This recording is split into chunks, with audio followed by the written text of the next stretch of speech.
Hi guys, in today's video I want to take up a topic that was suggested by one of the members, Ashish, who wanted to know a list of books that you need to study if you are going from a GP rating to a second mate. So what kind of books you need to study from an exam preparation point of view. So I sat down to make a list of the books, and I've got a list of the books here, but as I started to put the books down, I realized there are too many to list.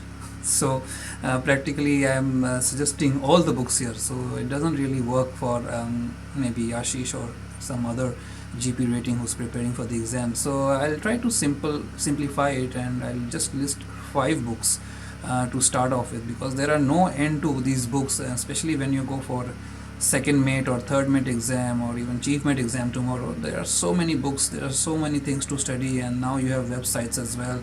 You have to go into the websites and study that as well.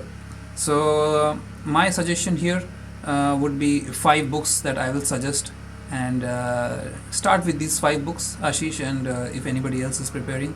And once you understand these 5 books, then you can move on to the other books or advanced books. But of course, these 5 books are not all the books you have to study. These are just 5 key books that you should start studying maybe while you are completing your CTEM. So when you go for your second mates exam, it will be helpful for you. All right. So the first book is, of course, The Rules of the Road. The Rules of the Road book is available in many places. Of course, the famous one is Cockcroft's book. But there are other books as well in Rules of the Road, and you should study that. Cockcroft's book has a lot of English, lot of text, lot of case studies. Maybe you don't want to go too advanced into it, then buy a simple one. I think there's a Bhandarkar Publications Rules of the Road. You can go with that. That would be my first suggestion, because without Rules of the Road there is no way you can pass the exam. So, and it takes time for you to really understand Rules of the Road, to be able to remember the Rules of the Road. So start studying from it right now, right away. Rules of the Road will be the first suggestion. My second suggestion is Celestial Navigation book, and that is practical navigation, and you can supplement it with the theoretical navigation. So practical navigation, I would suggest, of course, Captain Subramaniam's books, the Nutshell series. They are pretty good, very good. I feel that very effective to prepare exams, especially if you're in India or anywhere else. Actually, Celestial Navigation, practical navigation book by Captain Subramaniam is fantastic. It doesn't go too deep into the concepts, but it teaches you how to do the calculations. You can supplement it with a theory of navigation. I will suggest Captain Rewari's book, Principles of Navigation. Don't use Frost. Frost is very good if you want to go really deep into it, but the language that they use or the concepts that they explain is not sometimes easily understood. So I will suggest Practical Navigation by Captain Subramaniam, supplemented by Principles of Navigation by Captain Rewari. That would be my second recommendation. So the first recommendation was Rules of the Road. The second navigation is, of course, navigation, practical navigation with theory. All right. My third book here that I have is Ship Stability series. So the Ship Stability series has, of course, 4 to 5 books. I'm talking about Captain Subramaniam's Ship Stability series, and you also have to study him ship if you go for second mates. I think you have about first 25-30 questions in second mates syllabus, and then the whole book comes in the mates syllabus. So Ship Stability, I will suggest that you start with the Nutshell series again, Captain Subramaniam. Start with volume 1.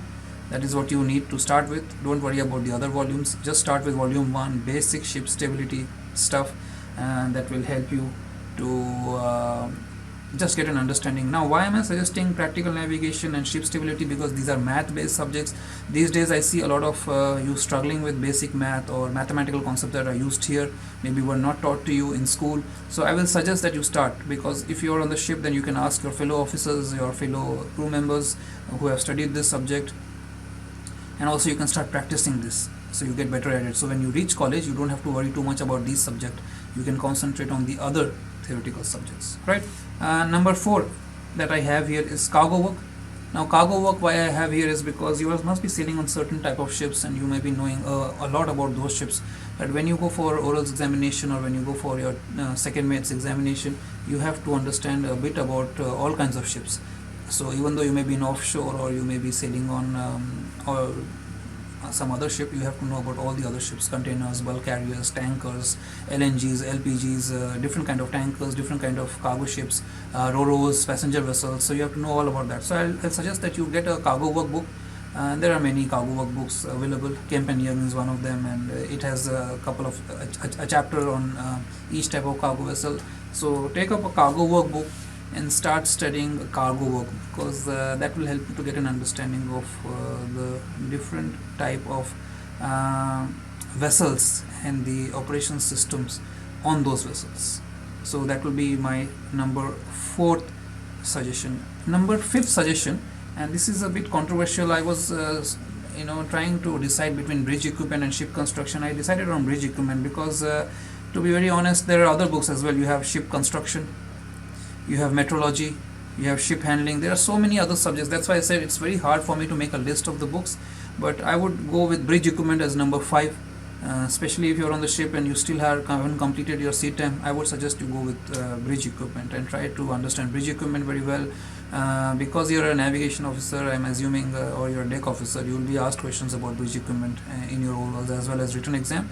And also when you're on the ship, you can ask your officers about the bridge equipment, understand the bridge equipment well, especially when you're on watch. So that will be my 5th recommendation to you. So that's why I'll summarize my 5 recommendations. The first one is rules of the road. The second one is practical navigation supplemented by theoretical navigation. The third one is ship stability. The fourth one is cargo work.